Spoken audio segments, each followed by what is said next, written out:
Bingung dan ribet memilih KPR? Ajukan KPR kamu di kpracademy.com. Halo, Ya, halo Mas Aji. halo Pak Oki. Ya, Kabar Pak? baik, sehat-sehat. Gimana kabar Mas Aji? Ya, baik-baik. Sehat juga. Oh, ini langsung banyak yang join ini. Udah sering bikin Pak Oki ya? Kalau sering sih, ya nggak sering-sering juga sih. Kita cari topik-topik yang menarik lah. Oh, gitu. Hebat nih. Banyak yang langsung join ya. Ternyata banyak yang nonton gitu. Oke, jadi mungkin pertama kita akan kenalan dulu gitu. Iya, iya.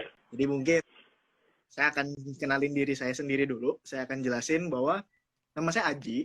Saya ini adalah penulis konten di Awkward Project sekaligus jadi head designer di sana. Dan buat Pak Oki sendiri gimana nih Pak Oki?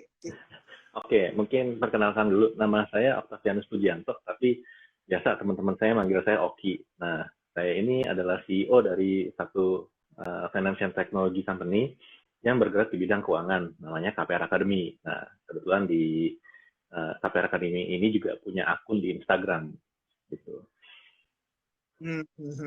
Ya. Berarti saya dari Awkward Project, kemudian Pak Oki dari KPR Academy ya. Mm-mm. Kalau KPR Academy itu dia geraknya di bidang apa sih Pak KPR Academy? Oke, jadi sebenarnya kita tercatat di OJK, di Otoritas Jasa Keuangan. Nah, kita tercatat sebagai salah satu pemain di industri keuangan, inovasi keuangan digital, gitu. Nah, ada klaster yang namanya agregator. Nah, agregator ini pembanding. Nah, kita khusus untuk pembanding KPR. Tapi apa yang ditawarkan sama KPR Academy di sini nggak cuma membandingkan, ya. Kalau agregator yang lain mungkin banyak yang cuma kasih lihat ya, bank ini bunganya berapa, bank ini bunganya berapa, terus dibandingin gitu, udah kayak kasih menu gitu. Nah, tapi yang kita lakukan di KPR Academy, kita kasih lebih dari itu, jadi kita nggak sekadar membandingkan, tapi kita memberikan rekomendasi. Jadi setelah user kita ngisi form di kita, itu kita lakukan screening. Nah, kalau kita udah lakukan screening dan ini orang secara profilnya bagus, nah kita cariin kira-kira cocoknya sama bank mana, gitu. Kurang lebih seperti itu. Oke.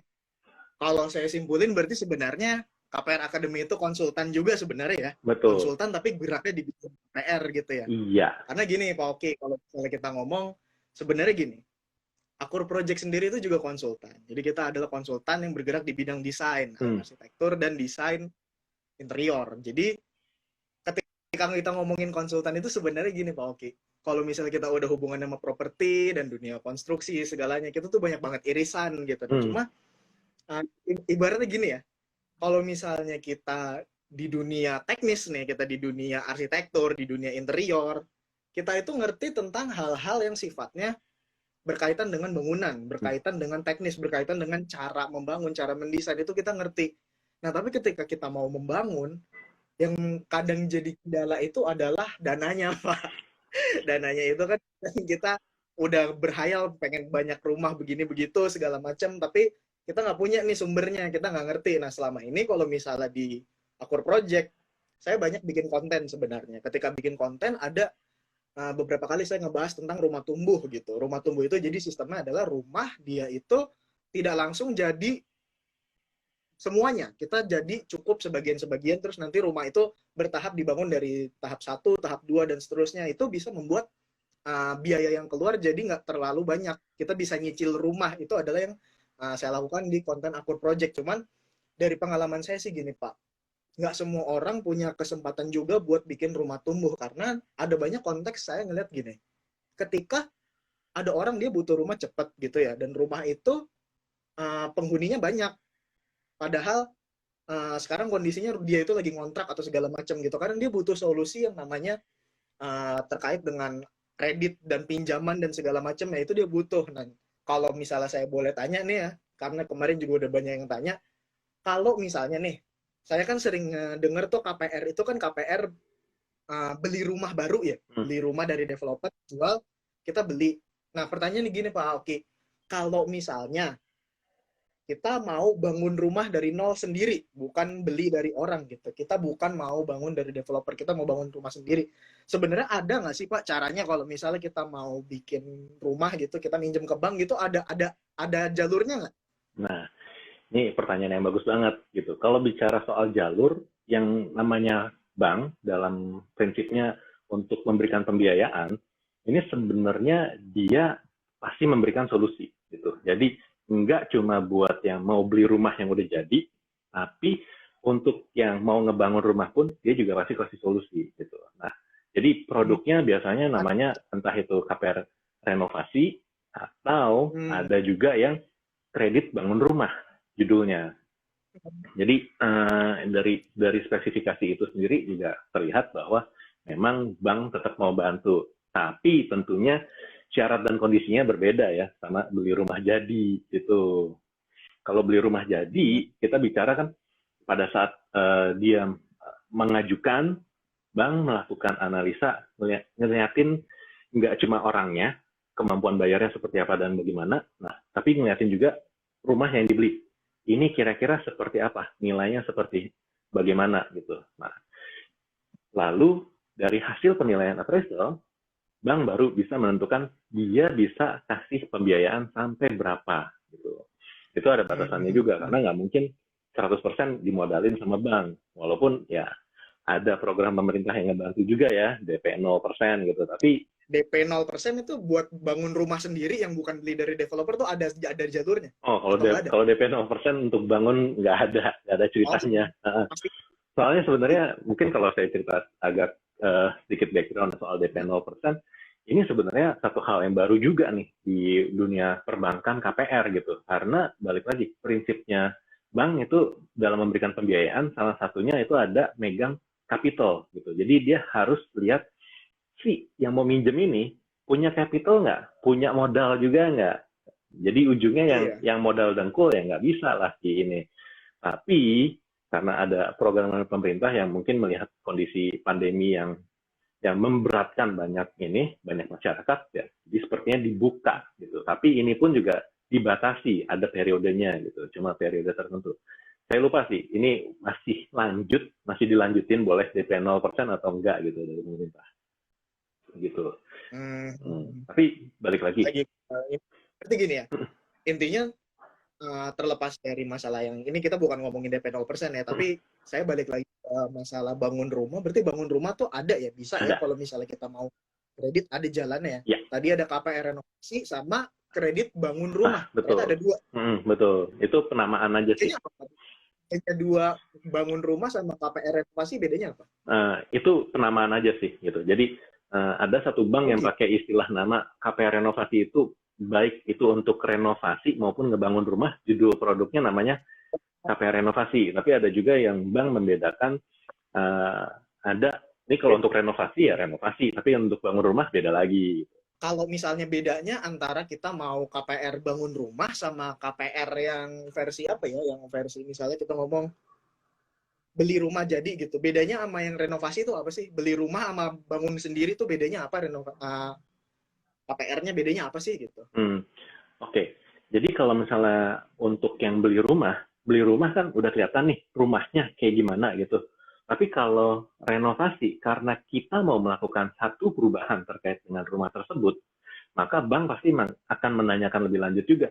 Ini kamu mau renovasinya seperti apa gitu, supaya pihak banknya juga bisa mengakses ini kelayakannya seperti apa nih. Nih jangan ngomongnya cuma mau renovasi tapi judulnya tiba-tiba dipakai duitnya nanti buat yang lain, atau ini nanti nggak selesai atau nggak sesuai dengan regulasi gitu. Nah, mungkin yang kaitannya dengan regulasi ini sendiri nih, ini saya perlu highlight sedikit. Pada saat ngajuin KPR renovasi, itu dari pihak bank pasti akan mensyaratkan salah satunya adalah untuk dokumen IMB itu mesti diurus. Kalau sekarang judulnya PBG. Nah, itu mesti diurus. Kenapa? Karena kalau nggak diurus, nanti suatu saat tiba-tiba ketangkep, lagi diproses, lagi kerjain nih proyeknya, terus tiba-tiba ketangkep. Nah, itu bangunan disegel nanti bisa nggak kelar-kelar gitu. Nah, itu repot lah. Jadi dari pihak bank juga, karena pihak bank ini kan masuk istilahnya industri yang highly regulated ya, benar-benar benar-benar banyak banget aturannya. Nah, dia ngejagain juga supaya konsumennya itu comply juga ke aturan main gitu. Jadi ya kaitannya seperti ke arah dokumen-dokumen perizinan atau ada syarat apa, itu pasti akan dimintakan sama pihak bank supaya diurus. Tadi kaitannya bedanya lagi sama KPR yang beli rumah. Kalau renovasi itu bank pasti akan minta soal RAB maupun mungkin gambar juga gitu. Tapi prakteknya antar bank bisa beda gitu. Ada yang ya udah deh, yang penting RAB aja ada gitu. Tapi RAB-nya juga tolong jangan bercanda gitu, karena kadang ada yang minta sama Meyakinkan semakin betul. Kadang malah ada yang dia minta tolong sama kontraktornya nih bikinin RAB gitu. Oh ya, saya mau renovasi, mau bikin satu kamar mandi baru atau apa gitu. Oh ya udah, kontraktornya karena banyak klien, ya udah main asal kasih aja gitu. Toh nanti tinggal disesuaikan saja gitu. Nah pas dilihat sama analisnya, loh kok ini mau bikin kamar mandi apaan, ini nggak ada apa, nggak ada toiletnya, nggak ada apa gitu. Ini mau bikin kamar mandi apa bikin kamar gitu, nggak ada keramik, nggak ada. Itu kan ya nggak enak juga ya, maksudnya pihak bank pasti pada saat terjadi ada keraguan seperti itu bisa jadi itu merembet ke hal yang lain gitu, kayak ini jangan-jangan dia kemarin ngomong gaji segini bener nggak ya, nanti malah dicek-cek lagi gitu. ya pada prinsipnya itu nanti ke banknya akan menyetujui apa enggak ya. Jadi semakin pokoknya kita meyakinkan semakin disetujui. Itu kan kira-kira ya. Betul. Kalau misalnya kita nanti bakal dicek kayak misalnya gambar, nanti kita dicek macam-macam gitu. Pertanyaan adalah kalau misalnya kita mau ke bank tapi kita tanpa arsitek misalnya, kita cuma model yang kita pengen pakai tukang biasa gitu. Sebenarnya kayak gitu bisa nggak sih, Pak? Nah, kayak cuman modal dikit-dikit doang atau sketsa gitu, terus kita ngajuin pakai RAB bikin sendiri kayak gitu, boleh nggak? Nah, sebenarnya dari pihak bank sendiri sih nggak ada satu standar yang harus banget nih ada seperti ini dokumennya. Tapi yang mau diketahui sama si pihak bank adalah lebih ke arah ini kamu ngelakuin renovasi, ini kira-kira akan melakukan perubahan pada tampak muka atau bangunan, kondisi bangunan yang saat ini ada, atau menambah gitu. Karena kalau ada perubahan tampak muka atau menambah bangunan, itu kan impact-nya beda ya gitu. Jadi istilahnya kalau misalnya sampai merubah tampak muka, mesti ngerobohin dinding atau apa segala macam. Nah ini kan tingkat keseriusan banknya dalam memberikan, ini saya mau memberikan pembiayaan, dasarnya jaminan yang diberikan ini apa nih? Rumah atau rumah yang setengah dipotong nih, nanti bakal dipotong, bakal diobrak-abrik. Nah kalau semakin kebongkar semakin susah tembus kayaknya ya Pak ya. Kalau semakin kebongkar bukan semakin susah tembusnya, tapi kalau kebongkar ya udah anggap aja ini nggak ada rumahnya. Saya nilai dari tanahnya aja lebih parah jadi. Lebih parah. Makin. Nah jadi otomatis pembiayaannya pun kediskonnya banyak banget gitu. Kalau ujung-ujungnya cuma ya udah punya tanahnya misalnya nilainya 500 juta gitu. Tadinya bangunan misalnya bangunannya udah bagus nih, misalnya 2 lantai gitu. Tapi mau ditingkatin nih jadi 3 lantai tapi agak melebar sedikit ke samping gitu. Nah ini bisa jadi bangunannya yang semahal itu bisa jadi nggak dihitung sama bank. Ya udah, karena kamu mau potong rumah kamu, mau bongkar segala macam, kan ada resiko bagi pihak bank. Kalau seandainya ini habis dibongkar, terus tiba-tiba kamu berubah pikiran nih, atau kontraktornya nggak nyelesain atau bagaimana gitu, ada masalah lah. Terus ujung-ujungnya ini proyek nggak kelar, nah rumah yang nggak ada dindingnya siapa yang mau beli? Nah, kan bank akan repot juga kalau mau dilelang. Kalau ketemu yang begitu. Ya benar sih. Gitu. Jadi bank akan menganggap sama aja kayak saya orang yang nggak dikenal juga pasti gitu sih, kayak kalau misalnya nggak ada jaminannya ya susah juga ya emang. Pokoknya prinsipnya selama jaminannya bener, bank pasti bisa ngasih banyak. Sebenarnya kan prinsipnya gitu ya Pak. Betul. Ya selama kita apa adanya lah gitu. Oh ya benar. Pokoknya jujur terus meyakinkan, intinya kan gitu ya. Betul. Jangan sampai proyek kelihatan, waduh ini calon-calon mangkrak nih. Iya, itu paling ngeri soalnya gitu, karena ya saya dulu juga punya pengalaman ya, mau ngelelang rumah itu, salah satu rumah, ada rumah yang dilelang nih, kondisinya atapnya udah hancur. Ini kita udah merem aja nih, ini kapan lakunya ya? Ini kalau kita mesti betulin dulu. Di satu sisi itu rumah orang, di satu sisi kalau nggak dibetulin juga takutnya nggak laku-laku gitu. Tapi ujung-ujungnya laku juga gitu. ya bersyukur juga. Ya, masih laku. Itu masih bagus. Mm-mm. Nah, yang jadi pertanyaan gini, kalau kata saya kan, oke lah sekarang ada nih jalurnya ya, ada jalur buat kita ambil kredit bangun rumah. Gitu. Nah, kalau misalnya kredit bangun rumah, pertimbangannya kalau misalnya kita bandingin sama, saya misalnya bayar sendiri ya, gitu. Ada hal yang perlu misalnya kan, kalau misalnya kita bayar sendiri kan kita nge-manage cash flow kita kan sendiri, kayak misalnya termin tahap 1, tahap 2, tahap 3 itu kan kita kan kalau ditagih sama kontraktor gitu kita ngatur sendiri. Nah, kalau misalnya via itu cairnya tunai atau dia juga bertahap juga? Nah, ini pertanyaan yang bagus juga nih. Bagus banget malah. Jadi, kalau teman-teman ngajuin KPR yang judulnya renovasi atau buat ngebangun rumah, teman-teman pastiin juga mesti nanya hal ini ke pihak banknya. Karena ini prakteknya masing-masing bank beda. Karena kan, balik lagi, praktek di satu bank itu kan ditentukan bagaimana kebijakan manajemen resikonya seperti apa. Jadi ada pihak bank yang, oke, kalau misalnya udah RAB, udah ada gambar, oke, udah merem deh. Nanti selesai akad tanda tangan perjanjian kredit, cair 100%. Langsung dicairin ke rekening debitur. Ada yang seperti itu. Tapi ada juga yang karena dia nggak terlalu yakin, beneran nggak nih nanti lu pakai untuk ngebangun, jangan-jangan lu pakai buat lain gitu, nanti jalan-jalan segala macam gitu, atau buat hura-hura kan, yang ngeri juga gitu. Karena salah satu prinsip pembiayaan bank yang menjadi pertimbangan utama adalah kita tuh nggak boleh ngasih pembiayaan lebih dari yang diminta, dari yang dibutuhkan. Karena kalau lebih dari yang dibutuhkan, biasanya malah jadi foya-foya. Kalau foya-foya udah bubar gitu, jalanin bisnis apapun udah nggak fokus gitu. Nah, itu pengalaman saya bertahun-tahun dulu di bank memang melihat hal yang sama gitu. Begitu kita berikan satu pembiayaan yang lebih dari kebutuhan dia, itu malah jadi sumber masalah gitu. Nah, kaitannya yang tadi itu, bank yang punya manajemen risiko yang ketat, itu pasti nyairinnya akan bertahap gitu. Memang sih dananya ditemplok langsung dilempar ke rekening di debitur ya, orang yang minjem, tapi diblokir, masih dibuka berapa persen buka sebagian sesuai dengan progress report. Kamu kasih ke saya nanti fotonya kayak gimana, ini tanggal berapa, ini laporannya ini udah selesai sampai mana gitu.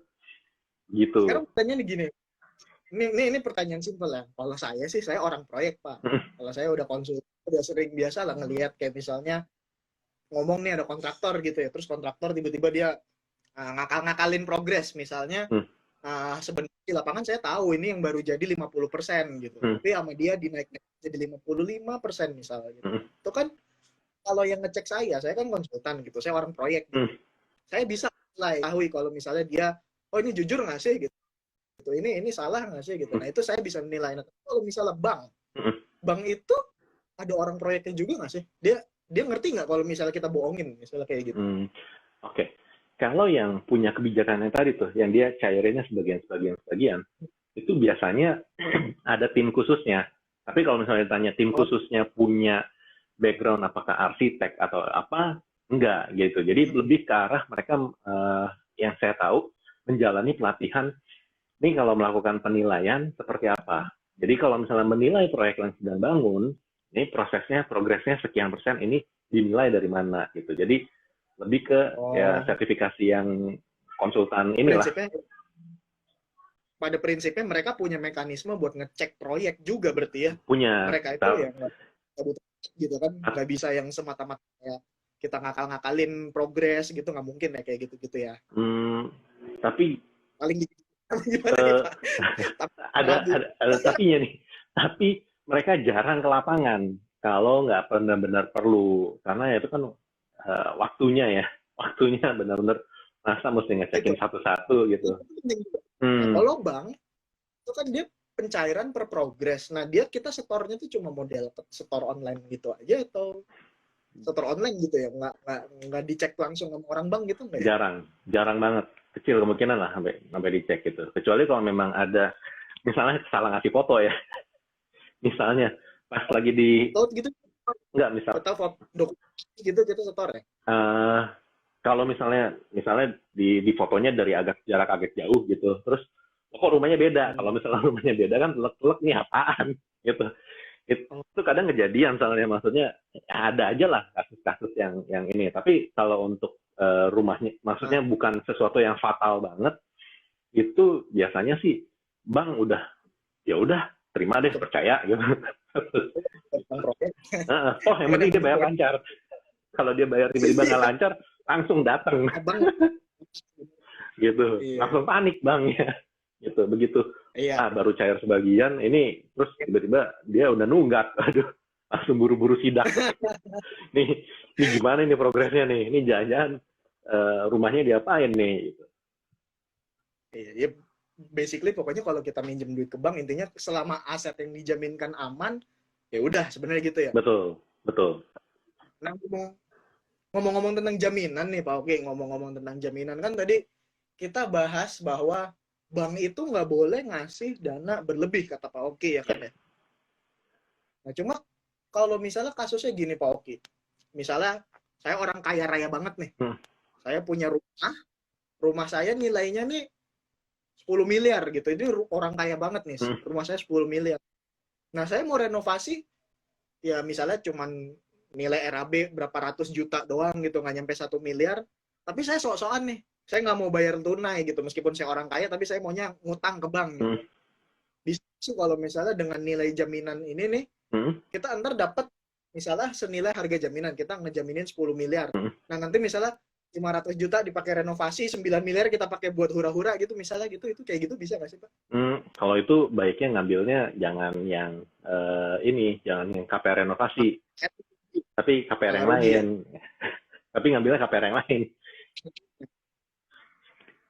Jadi ngambilnya itu KPR refinancing atau sebutannya multiguna. Jadi kalau untuk yang itu lebih ke arah untuk kebutuhan konsumtif lainnya gitu. Jadi kalau misalnya mau bilang mau jalan-jalan juga bisa gitu. Mau jalan-jalan misalnya mau umroh atau mau wisata religi gitu, itu bisa gitu. Bisa banget.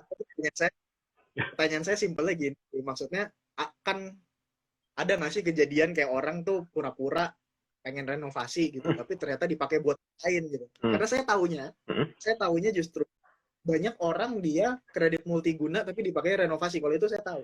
Tapi ada nggak yang kalau KPR tapi dipakai buat lain-lain, itu malah rugi kayaknya ya. Malah rugi di dia kayaknya ya. Ya tergantung kebutuhan lah.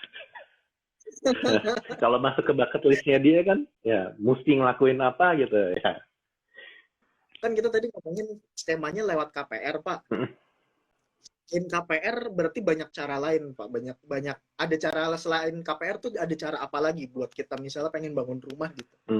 Pakai pinjaman ke banknya pakai apaan Pak jalurnya? Nah, ini biasanya banyak yang pakai biar lebih gampang ngajuinnya itu kayak model-model KPA atau pinjol gitu. Nah, itu dikumpul-kumpulin tuh kadang. Gitu tapi saya perlu kasih tahu sih kalau misalnya mau bandingin nih antara KPR yang untuk renovasi atau KTA yang pinjaman tanpa agunan, prinsipnya adalah kalau buat pinjaman di bank itu semakin pinjaman itu aman, ada jaminan, itu harusnya secara bunga makin rendah. Kenapa? Karena bank itu ada melihat satu resiko juga, dan itu dimasukin ke dalam komponen bunga namanya premi risiko. Nah, jadi kalau misalnya judulnya kita ngambil KTA, mau dibandingin sama KPR, KTA udah pasti biaya bunganya lebih mahal daripada KPR. Cuma dalam kondisi tertentu. Dalam kondisi tertentu, KTA kalau misalnya ditawarkannya kerjasama khusus antara perusahaan tempat kita bekerja dengan pihak bank, bisa jadi akan cukup kompetitif. Bisa jadi. Tapi kalau sampai lebih murah, kecil kemungkinan sih. Gitu. Karena tetap lagi. Jadi benar-benar tergantung kasus ya intinya, itu case by case nggak bisa ditarik kesimpulan. Berarti kayaknya ya.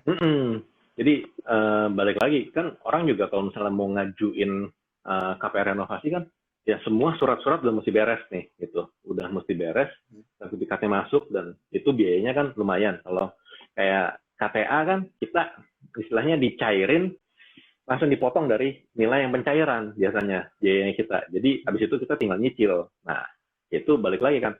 Kalau orangnya memang sudah menabung, udah mempersiapkan ada biaya segala macam sebelumnya, ya untuk ngambil KPR renovasi lebih possible, lebih mungkin. Tapi kalau misalnya dia nggak ada persiapan apa-apa, tiba-tiba butuh renovasi, mungkin ya KTA jadi salah satu solusi. Tapi balik lagi, Tapi biayanya lebih mahal. butuh cepet kali ya, yang bener-bener udah kepepet gitu kali ya, butuhnya KTA kali ya. Mungkin. Kalau misalnya kondisinya tiba-tiba habis hujan badai gitu, tiba-tiba rumahnya rusak, nah itu butuh cepet ya. Iya, ini penting sih, penting. Mm-mm. Kayak beberapa orang kan, nggak semua orang renovasi itu karena kebutuhan, apa ya, bukan karena keinginan, tapi itu misalnya kadang ada juga yang memang kebutuhan, entar rumahnya ada masalah bener-bener parah gitu. Itu kan nggak semuanya di lapangan itu terjadi karena, oh saya mau renovasi gitu. Ada yang terpaksa renovasi, nah kayak gitu bisa kali ya kalau misalnya di kantor misalnya tiba-tiba ada fasilitas dipinjemin KTA dan kawan-kawan, mungkin gitu KTA lebih menguntungkan kali ya, karena dia bisa ya udah lebih fleksibel jatuhnya. Fleksibel dan lebih cepat juga gitu. Mungkin kalau saya kasih gambaran prosesnya, kalau KTA kan banyak kan berani ngasih jaminan 3 hari kelar beres segala macam. Ya maksimal paling buruk seminggu lah. Nih kalau ngajuin KPR, KPR itu setelah dokumen lengkap ya, nih ngomong dokumen lengkap yang ada KTP, KK, NPWP, ada sertifikat jaminan segala macam, udah komplit semuanya, slip gaji dan lain-lain lah, surat keterangan kerja dan bla bla bla, udah komplit semuanya, itu baru dihitung argonya. Nah, argonya paling cepat buat dapat keputusan itu sekitar seminggu sampai 2 minggu. Itu baru sampai dapat keputusan loh. Baru sampai disetujui atau tidak. Nah, kalau sudah disetujui, biasanya nanti masih ada proses berikutnya lagi, yaitu menuju ke akad KPR. Nah, menuju ke akad KPR, ini orang bagian administrasi di banknya, ini kan mesti ngatur jadwal sama notaris, sama kalau untuk KPR renovasi, ya cuma sama debitur aja, tapi dia juga harus ngaturin terkait dengan asuransi. Karena yang judulnya KPR ini pasti akan ada asuransi. Untuk yang jangka waktunya panjang itu asuransi adalah kewajiban, wajib mesti pakai asuransi. Baik itu asuransi jiwa kredit atau asuransi kerugian. Nah, ini waktunya juga bisa lama, bisa seminggu sampai 2 minggu. Jadi kalau bisa dibilang KTA tadi kira-kira paling lama seminggu udah cair, ya KPR paling top banget itu 2 minggu sampai sebulan itu baru cair. Gitu. Jadi agak beda ininya. Oke. Iya. Ini tadi ada pertanyaan dari @manulan Grace. Dari pertanyaannya pertama gini, selain KPR dan KTA, Pak Oki, ada skema lain nggak Pak buat kita bangun rumah dari nol misalnya gitu? Ada nggak sih yang lebih menguntungkan gitu? Atau itu udah dua-duanya kira-kira itu udah cukup ya buat kita mau bangun rumah gitu, ada nggak sih? Ya sebenarnya kalau ini balik lagi kan KPR dan KTA itu kan sarana untuk membayar kewajiban dari kita sebagai konsumen nih.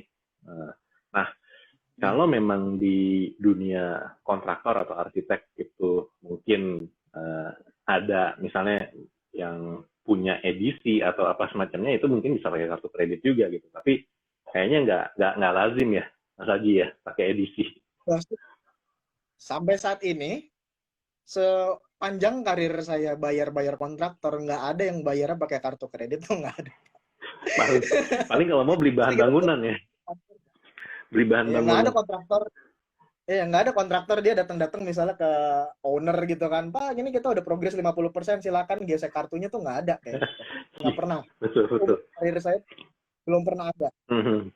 Ya. Tapi mungkin kalau misalnya dia bisa gitu mah bisa ya. Mungkin kalau dia bisa pecah kali ya, maksudnya kalau ini bahan bangunan misalnya saya belinya dari toko bangunan mana gitu yang bisa gesek kartu kredit, ya mungkin bisa juga kali ya. Tapi nggak tahu, ini kan mesti ngedeal sama kontraktornya ya. Kayaknya enggak ya Pak, kalau misalnya modelnya mama enggak sih, kayak ya nggak mungkin aja misalnya kayak kita ke toko material gitu, habis itu tiba-tiba Pak saya mau beli batu bata nilai 100 juta saya cicil KPR, kan ya nggak mungkin deh.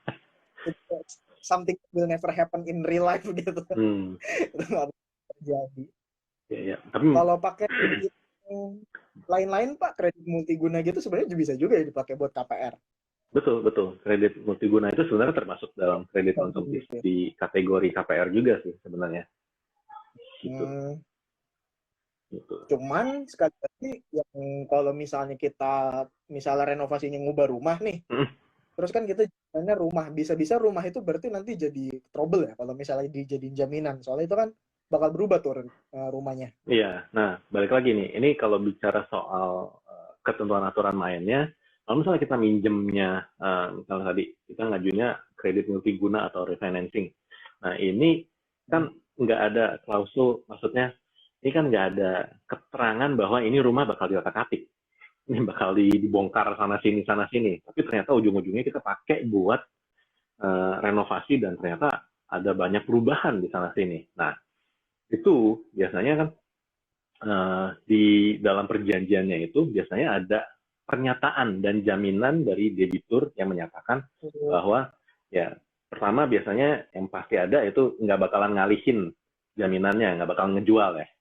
Yang kedua ya biasanya ya, terkait dengan kondisinya sendiri nggak akan ngubah ataupun melakukan apapun sebelum minta izin gitu. Jadi kalau kondisinya tadi dia ngajuin multiguna terus tiba-tiba dibongkar-bongkar sama dia, one day tiba-tiba banknya ngelihat dan ini kenapa ya gitu. Nah, itu bisa masuk dalam kategori pelanggaran perjanjian gitu. Begitu. Berarti ya Pak, misalnya gini ya, saya orangnya saya andai-andai gini ya, saya bukan arsitek gitu, saya orang awam nih. Misalnya saya mau renovasi gitu kan, tapi saya nggak punya uang, saya mau pinjam dari bank. Tapi saking saya nggak punya uangnya lagi, saya pun nggak mau manggil arsitek, nggak mau manggil kontraktor, saya maunya tuh kayak segalanya saya kerjain sendiri, RAB bikin seadanya, sketsa bikin seadanya. Nah, terus waktu pas ngajuin KPR ditolak. Waktu ngajuin KPR tuh nggak diterima nih RAB sama gambarnya. Dia abangnya bilang, nggak mau kayak gini, berarti rumahnya nggak bisa jadi jaminan gitu. Nah, terus kan saya ngajuin multiguna nih. Saya ngajuin multiguna, ngomongnya bilangnya saya pura-puranya ke bank bilang minta saya mau buat biaya sekolah anak saya nih, buat segala macam hal, pokoknya buat hal-hal non renovasi gitu kan ya. Saya pura-puranya saya punya kebutuhan. Tapi terus waktu pas setelah uangnya cair dari bank udah ngasih pinjaman, ternyata rumah saya itu kayak renovasi, rumah itu saya ubah-ubah, saya bongkar, saya bikin dari 1 lantai jadi 2 lantai kayak gitu. Nah ini karena kita ngomong ke bank tuh berarti kayak gini nih nanti bakal jadi masalah ya berarti kalau misalnya kayak gini. Betul, itu jadi masalah gitu. Karena bank kan berkepentingan banget gitu sama bangunannya juga gitu, sama karena itu dijadikan jaminan kan istilahnya. Kecuali kalau jaminannya bukan rumah, kalau jaminannya yang lain malah nggak apa-apa ya. Kalau jaminannya rumah lain ya nggak apa-apa. Jadi kalau punya 2 rumah, yang satu dijaminin, yang satu mau lu otak-atik ya terserah. Tapi yang maksudnya yang jadi jaminan di bank ini dijaga. Bank kan sifatnya menjaga segala sesuatu ya biar nggak berubah gitu. Kayak kita naruh duit juga kan nggak mau kan duitnya di otak-atik di bank. Duit kan ditaruh di berangkas kan, udah disimpan di situ. Tiba-tiba di otak-atik ada yang make, ada yang ngurangin itu segala macam kan kita lah ini gimana gitu. Iya benar. Itu prinsipnya. Ya, iya sih. Prinsipnya kurang lebih seperti itu sih. Gitu. Tapi ini pertanyaan bodoh ya. Ya memang intinya sih secara sah berarti salah ya, secara sah salah. Cuma ini pertanyaan bodoh-bodoh aja. Sebenarnya bank tuh bakal ngecek jaminan rumah nggak sih? Misalnya rumah kita dijaminin, bank tuh bakal ada kayak sidak gitu nggak sih? Dia bakal ada inspeksi mendadak gitu nggak sih? Jadi gini. Ini kita kan ngomong nggak bener ya, kita ngomong yang salah-salahnya misalnya kayak gitu. Jadi gini sih, kalau di bank itu kan kontrolnya banyak ya. Fungsi kontrolnya ada gitu. Jadi mau ngelepas kredit pun juga biasanya sampai limit tertentu harus tanda tangan 2 orang gitu keputusannya gitu. Nah, terkait dengan rumah kita akan dicek atau enggak, nah ini balik lagi tergantung kebijakan dari manajemen resiko di banknya gitu. Karena ada kemungkinan akan dicek gitu. Jadi kalau misalnya memang dianggap ya dalam tanda petik ya, dia lagi mau sampling gitu. Nah ini benar nggak sih debiturnya minjem, terus kondisi rumahnya seperti apa gitu. Jadi kalau secara sampling ada kemungkinan ini nanti pihak audit dari banknya gitu. Jadi bukan yang ngelepas kreditnya, jadi bukan yang ngasih keputusan kemarin, tapi unit kerja lain lagi yang ngecek. Begitu unit kerja yang lain ngecek kan harusnya lebih netral. Berarti Kalau bahasanya adalah ya untung-untungan nggak sih, Pak? kurang lebih, Iya kan? kurang lebih, Tampaknya gitu. betul, kurang Kalau lebih. lagi hoki ya nggak dicek, kalau lagi nggak hoki ya udah bagus-bagus aja gitu. Cuman berarti sebenarnya itu melanggar ya kalau misalnya Betul. rumah udah kita jam terus tanpa sepengetahuan bank ternyata kita renovasi itu hal yang salah ya berarti. Iya, betul, betul. Jadi ya kalau deg-degan lah kalau misalnya kita tiba-tiba dicek dan ketahuan sama bank kan, waduh, ini mau gimana gitu. Ya itu bisa jadi masalah baru kan ya. Ya repot lah. Ya, berarti mending langsung KPR aja ya, mending ya serah terima gambar dan lain. Ngomong-ngomong tentang syarat, Pak. Kan tadi misalnya ada gambar, RAB gitu kan kita ngasih ke bank ya.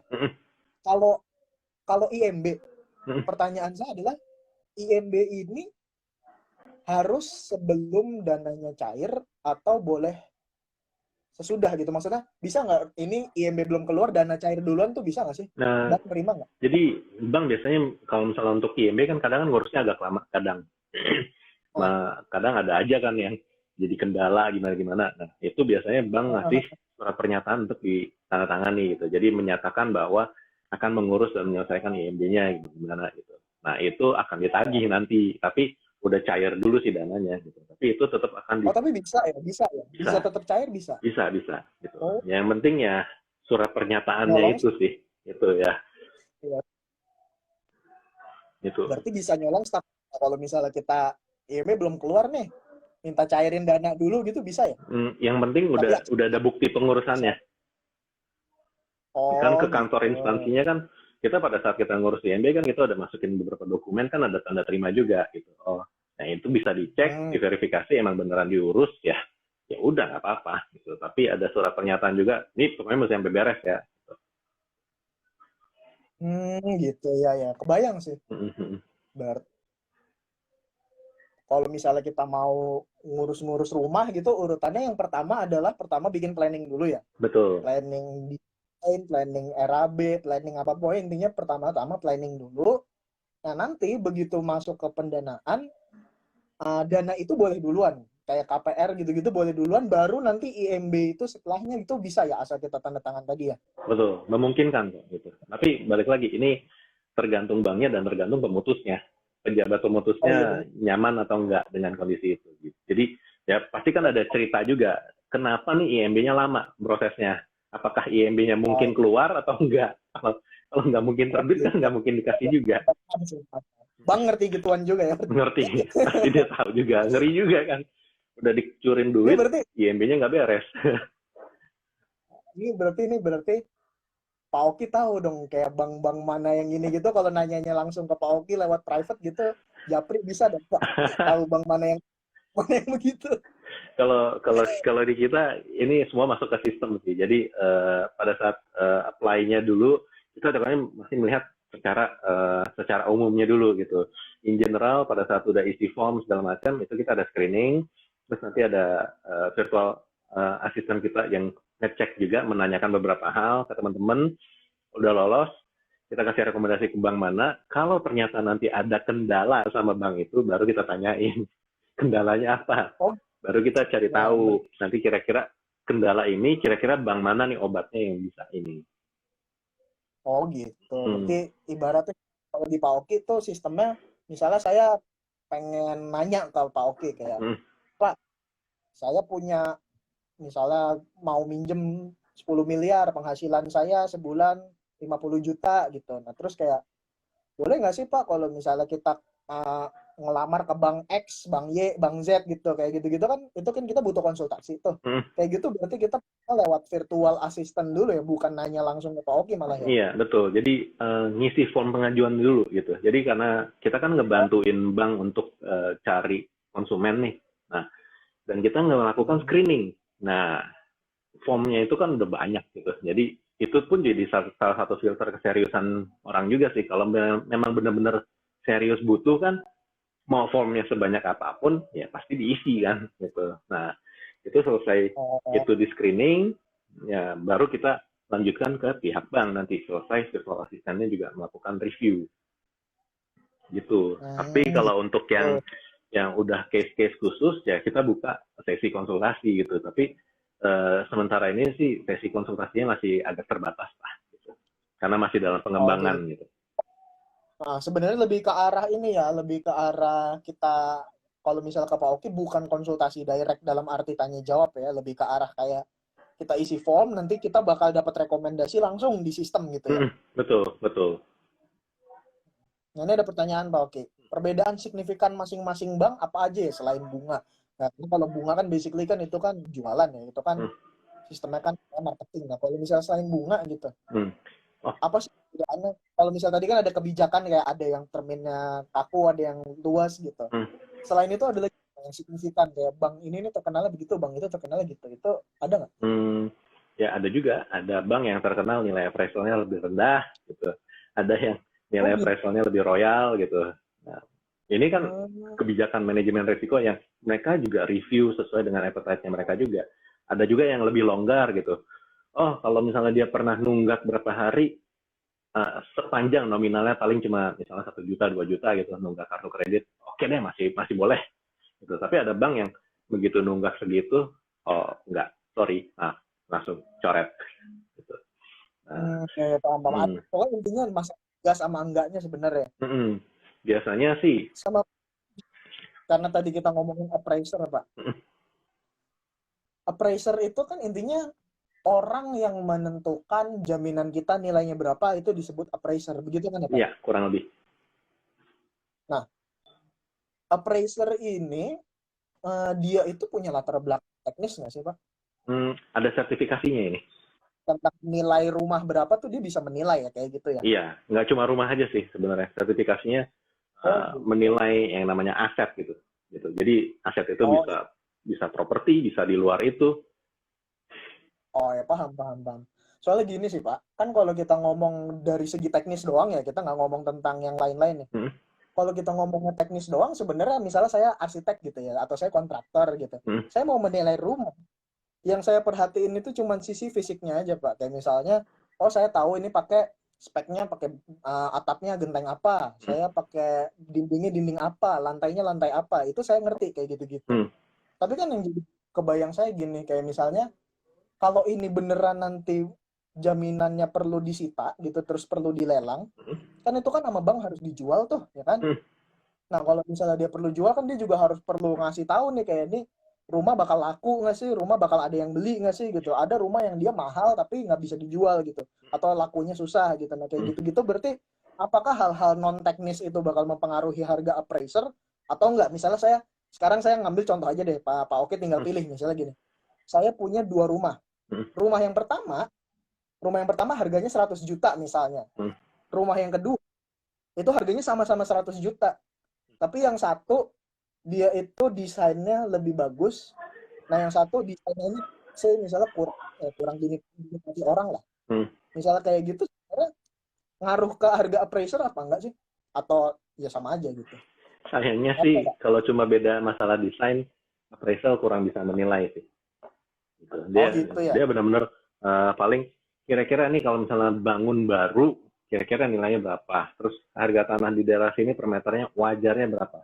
Wajarnya ya, bukan harga yang ada di platform-platform yang ini jualan properti per meternya berapa gitu. Enggak.